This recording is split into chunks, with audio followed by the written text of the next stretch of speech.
17th of April, 2025. The cyclone raged outside Auckland, but our flight pressed on. Inside, there was laughter, anticipation, and that surreal purple glow that makes you feel like you're entering another world.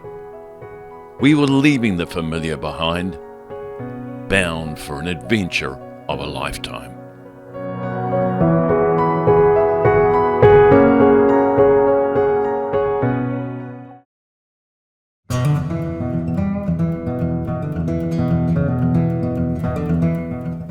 of April 2025. We landed at JFK into a wall of headlights and horns. New York wasn't asleep, it never is. You can get a taste of New York before you even see Manhattan. Neon glare, impatient honks, and ever-moving traffic pulse.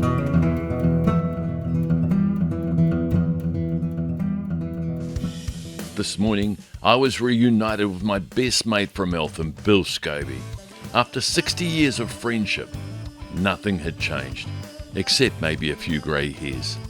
We were so pleased to be reunited that we roped in this stranger for a photo opportunity. Bill and his wife, Lisa, had travelled over 2.5 hours from Maryland just to be with us. That gesture says everything about the kind of friends we are. The streets were bustling with energy, honking taxis, flashing signs, and the buzz of the city fully alive. It was exhilarating. Bill and I could hardly stop grinning. Hippo and a here hosting a tea party, but hey, this is New York. Marie and Paris fit right in like locals. This is where New York stands still, where water falls into the footprints of towers lost. The names engraved in bronze, each one a story, a life, a silence.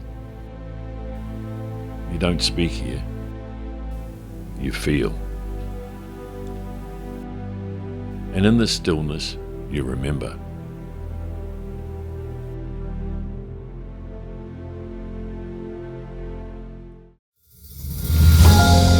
There she stood, Lady Liberty. Taller than I imagined, prouder than I remembered. A gift from France, but now a global symbol of freedom. To see her up close with my family beside me reminded me that even in a chaotic world, hope still rises high above the waterline.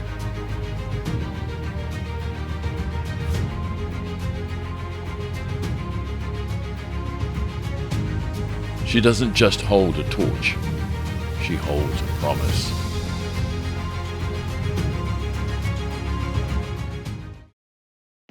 Just off the Hudson River, the USS Intrepid stood still. A retired warrior turned museum. It reminded me of how powerful silence can be, especially when it's made of steel and stories. But just down the road, the stillness gave way to chaos. Times Square was alive, buzzing, yelling, and glowing. People of every shape, size, and colour and speed. Everyone's got something to say here, usually loud and in motion. My favourite part is people watching. I lag behind, hypnotised by life flashing past. Marie, Paris, and Lisa and Bill, they were halfway down the street before I even moved.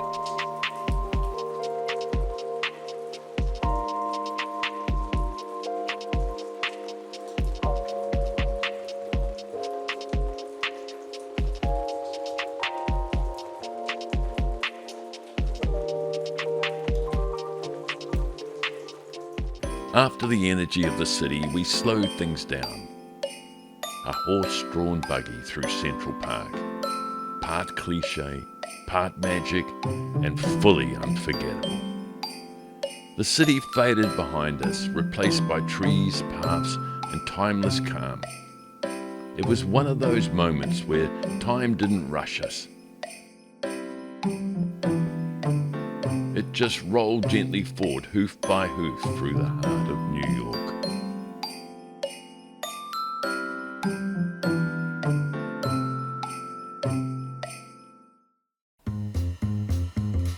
Like it or not, you can't visit New York without bumping into one of the most controversial exports, Trump Tower.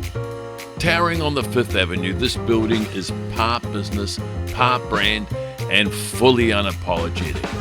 Inside, gold, flags, memorabilia, and a gift shop where you can buy Trump chocolates, cologne, and even toilet paper.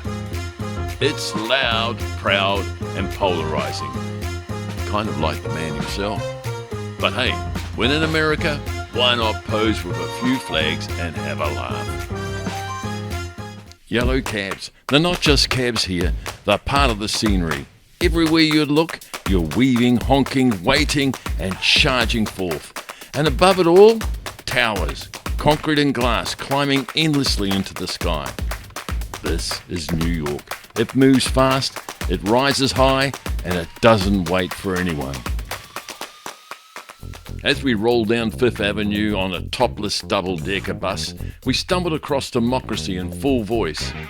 A Trump protest was in full swing, placards chanting outrage and us. We had the front seats from above. It was a theatre, politics and street performance all at once. Only in America can passion and parody collide on the pavement.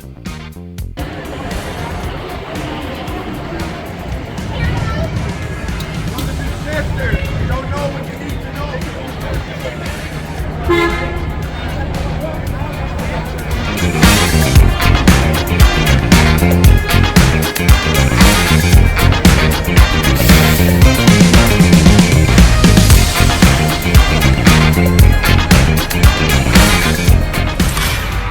The crowds don't thin out, they multiply.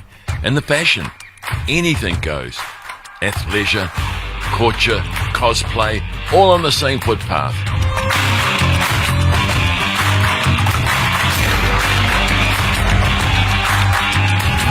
This city doesn't sleep. It struts, sparkles, and shouts under the screams the size of houses. For a moment, we stopped being tourists and just became part of the show.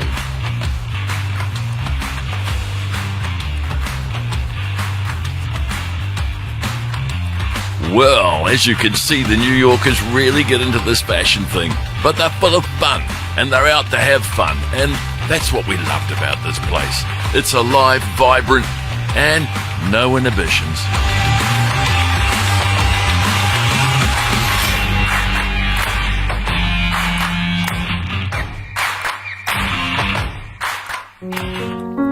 With Bill and Lisa back in Maryland's for now, Marie, Paris and I took a quieter turn into the Museum of Modern Art.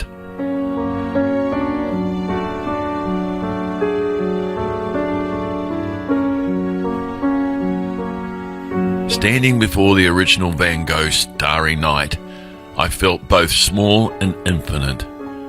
Swirls of paint, yet somehow it holds the sky.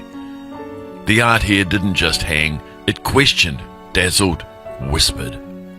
Some pieces made you think, others made you feel. And in the middle of that chaos and colour, we found stillness and depth.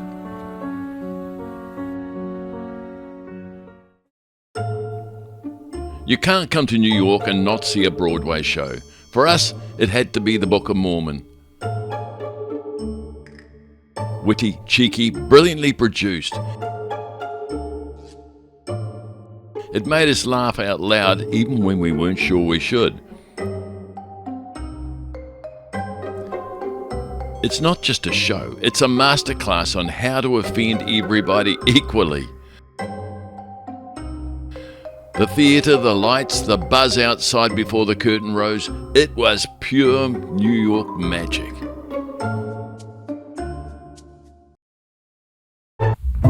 If there's one way to understand New York, it's from above. From the top of the rock, the city stretches in every direction. Steel giants, old legends, and 8 million lives stacked into motion. Up here, we weren't tourists, we were part of something greater, just for a moment. And somehow, the chaos made sense.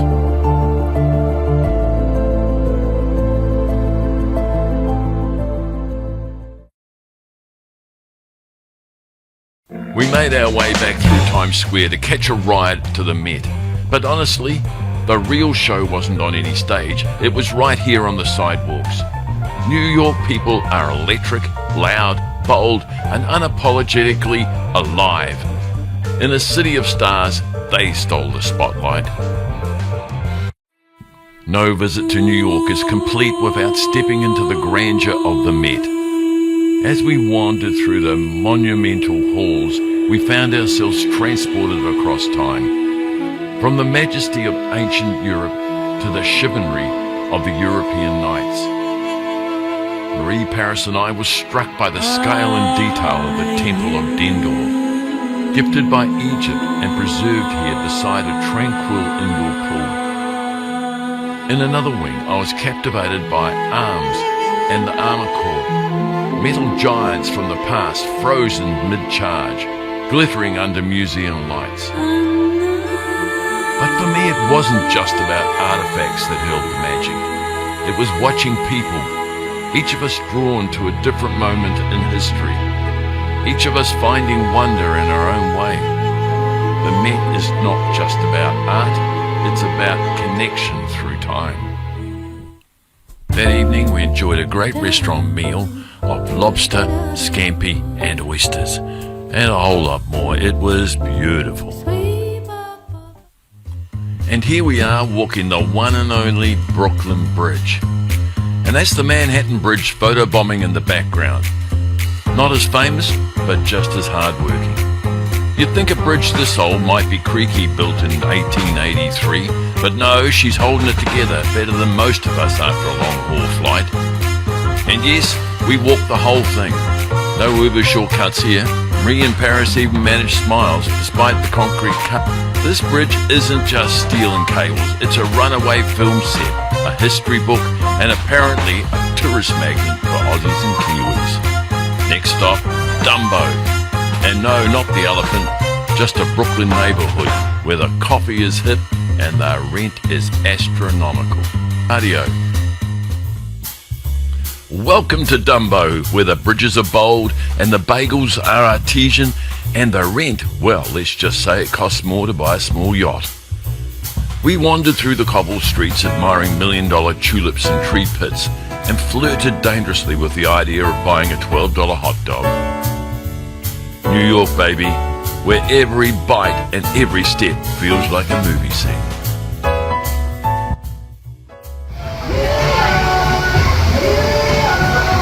Just when you think you've seen it all, tucked inside a quiet cab, New York goes and whispers elegance through a cascading wall of water.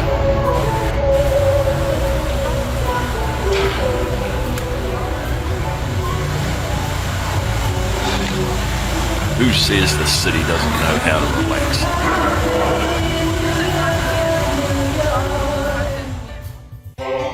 In a city built on rhythm and lights, there was one night that stole Paris's heart.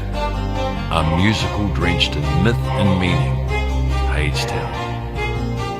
Set in post-apocalyptic underworld, it's re-imaging of an ancient love story of Orpheus and Eurydice. The music pulsed like city streets outside, and the storytelling was electric. For our daughter Paris, it was more than a show. It was the moment the trip turned to magic. Broadway dreams brought to life.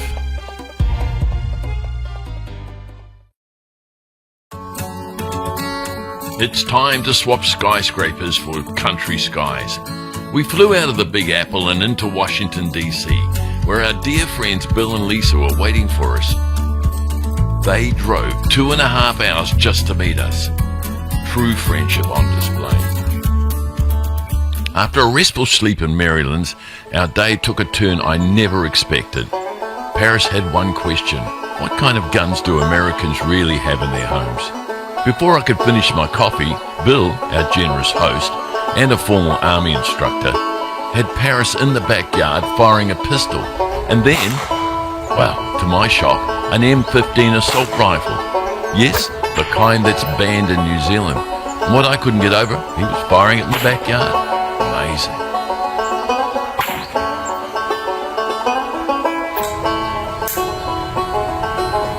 Yeah, if you have a look, it's a Desert Eagle, We the People, there. And a Trump special. Oh, I see it here, yeah.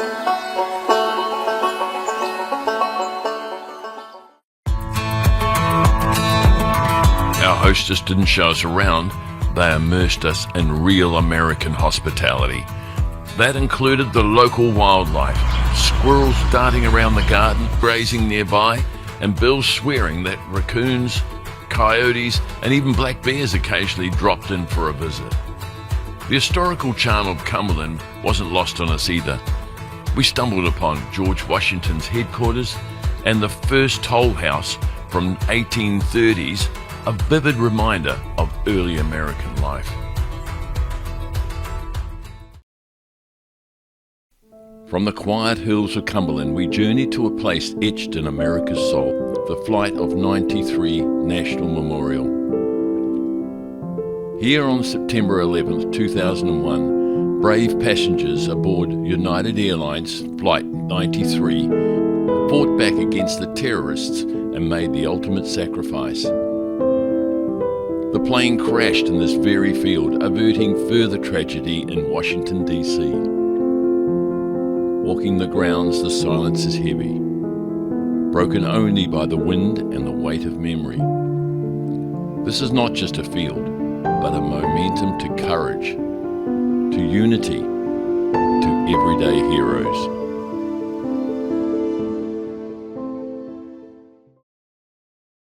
Bill and Lisa just didn't open their homes to us, they opened the roadmap. They crossed state lines, back roads, and barroom doors and proudly introduced us to real people of Cumberland. These just weren't locals, they were storytellers, bartenders, farmers, friends, and were all welcoming us like family. On Sunday the 27th of April, Bill and Lisa, with their ever generosity, drove us all the way back to Washington. A 5-hour round trip for them. Monday morning we tackled one of Washington's iconic urban features, the Underground Metro. It was fast, efficient, clean, and surprisingly easy to navigate. Travelling by subway gave us a real sense of local life, as the trains rolled through futuristic caverns stations like a Gallery Place, Chinatown, Navy Yard, Ballpark. We were swept up in the rhythm of the capital. The system just wasn't transport, it was part of Washington's experience itself.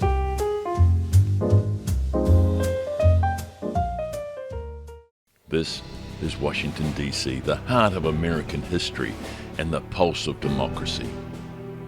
On this blue sky April morning, we set out to explore the monuments that have defined a nation and inspired the world. Towering above us, the Washington Monument stands as a tribute to the first President of the United States. It's more than a stone, it's a symbol of unity, vision, and resilience.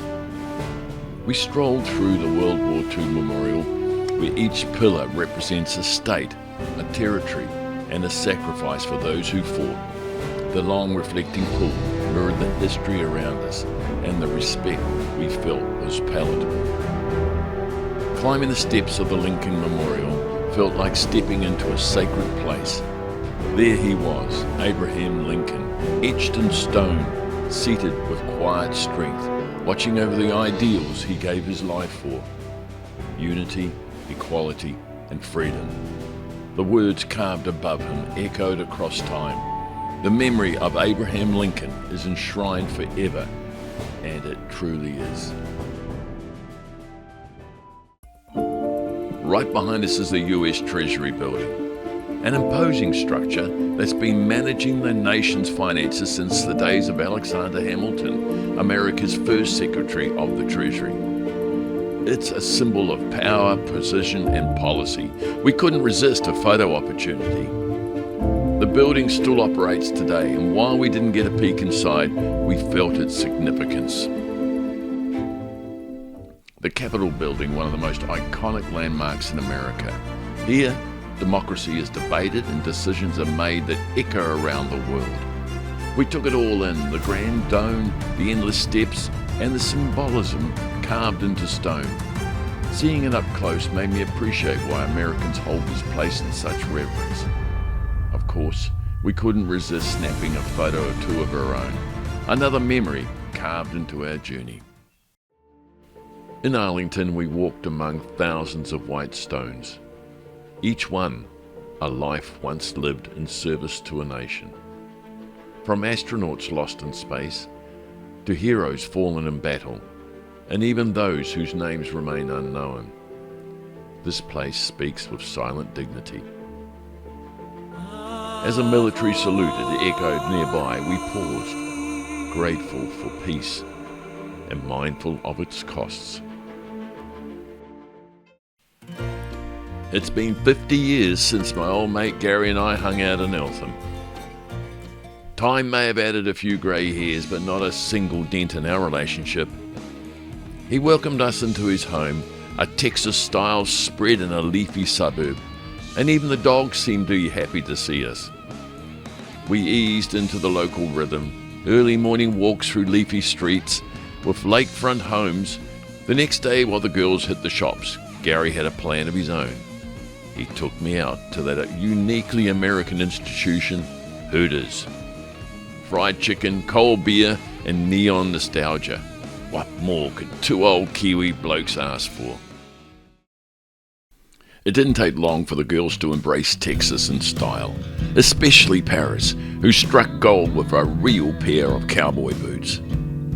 That night, we gathered around the table, piled high with brisket and banter. Gary's son Ethan, just 19, brought laughter to the table, always cheerful, always lending a hand to his dad. And Jacynthia, her smile could light up the Lone Star State. She made us feel like family from the moment we walked in the door. Our adventures took us through local markets too, where Ethan introduced us to Texas-style refreshments. 1 pineapple, 2 straws, and a whole lot of whipped cream later, we were ready to explore again. Then we hit what most Texans call Buc-ee's. Half supermarket, half fuel station, and 100% Texas. 50 fuel pumps, nothing less. Do you fill up your car, buy smoked brisket, stock up in candy, and even pick up a rifle, all in one place. Petrol, half price in New Zealand, beer, not so much. But you're paying for the experience and maybe the mascot.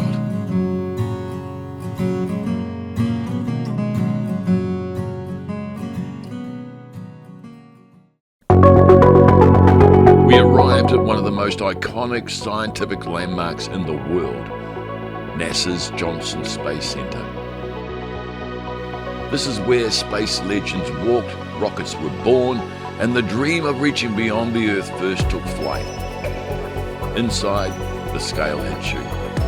From towering mock-ups of the International Space Station to the glint of lunar modules and Mars landers, everything here whispers, we did this. And we're not done yet. We explored mankind's path to the moon and its next big leap, Mars. Houston isn't just a museum, it's a working symbol of possibility. And walking through it, we felt like kids again, dreaming bigger.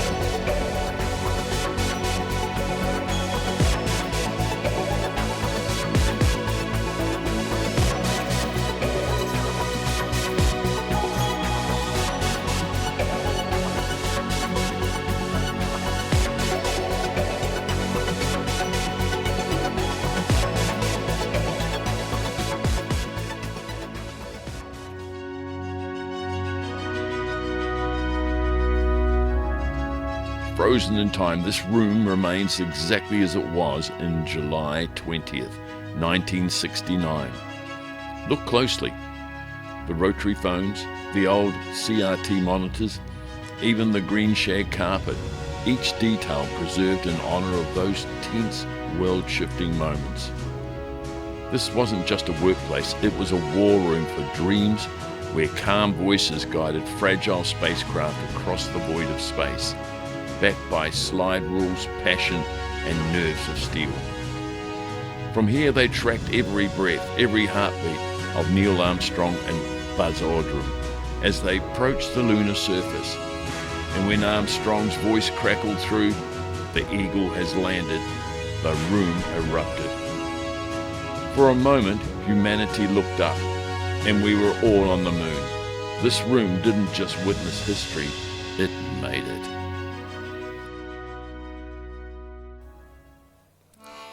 As Gary drove us on up to San Antonio, we stopped on the way at a Mexican-style cafe in Lockhart named Rosetta's. Checkered tablecloths, waffles and eggs, and locals who made us feel right at home. From there, it was on to San Antonio to catch up with Gary's daughter Alicia. Such a charming, bright and warm-spirited young lady. He's got something to be proud of here. These moments of meeting Gary's family and now his daughter were as rich as our visit to Texas itself. Purely outstanding. After all that space science and Texas barbecue, we needed a little head-spinning fun, and we found it at the Illusion Museum in Galleria, where nothing is quite what it seems. Paris met her clones and beat herself at cards. The mirrors weren't the only thing that flipped our perspective. One minute we're on the ceiling, next hanging off a wall like Spider-Man in Houston. Even the camera wasn't safe. Every turn revealed another twist in reality. We couldn't tell if we were in a museum or inside a Rubik's Cube. Just when we thought it was over, we squeezed in one last gem, the waterfall near Galleria. With towering sheets of cascading water and grand Romanesque arches, it was like stepping into a surreal film set. But beyond the thrills, the laughter, and the many marvels, this journey was defined by the extraordinary warmth of old friendships. Bill and Gary, our trip would not have been the same without yours and your family's incredible hospitality. You all welcomed us into your homes with open arms. You showed us your cities, introduced us to your friends, and drove us hundreds of miles to create memories that will last a lifetime. The true magic of this adventure wasn't the sights and the experiences, it was the kindness and the generosity of lifelong friends. Thank you, Bill and Gary, for making this trip unforgettable.